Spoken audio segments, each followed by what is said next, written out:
আজকে আমি তোমাদের সামনে একটা নতুন রেসিপি শেয়ার করব। তো দেখো, আমি এইখানে একটা বাটিতে বিটরুট কেটে নিয়েছি। বিটরুটটা একটু স্ম্যাশ করে তার ভিতর থেকে যেই রসটা আছে তা আমি বের করে নেব। কিন্তু এই আঁশটা আমি কিন্তু ফেলবো না, এটা রেখে দেব। এখন দিয়ে নেব ধনেপাতা কুচি, কাঁচামরিচ কুচি, সামান্য একটু চিনি।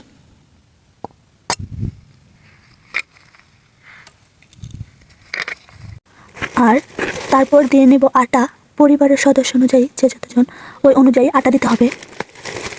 আমি যেহেতু দুজনের পরিমাণে বানাবো তাই পরিমাণ মতো দিয়ে নিয়েছি। আর এখানে সাথে অ্যাড করছি চালের গুঁড়া। চালের গুঁড়াটা অ্যাড করলে ক্রিস্পি হবে, খেতে অনেকটা ভালো লাগবে। তারপর এখানে দিয়ে নেব পরিমাণ মতো লবণ। আমি একটু ঝাল বেশি খাই তাই আরেকটা মরিচ কেটে নিলাম। আর এখন দিয়ে নেব গরম মশলা। পরিমাণ মতো জল দিয়ে একটা পাতলা বাটার তৈরি করে নেব। তারপর হাত দিয়ে ভালোভাবে মেখে নিতে হবে। দেখো, ডোটা ভালোভাবে মেখে নেওয়ার পর কত পিঙ্কিশ পিঙ্কিশ একটা কালার এসেছে। ক্যামেরাতে ভালো বোঝা না গেলেও কিন্তু অনেক সুন্দর একটা কালার এসেছে।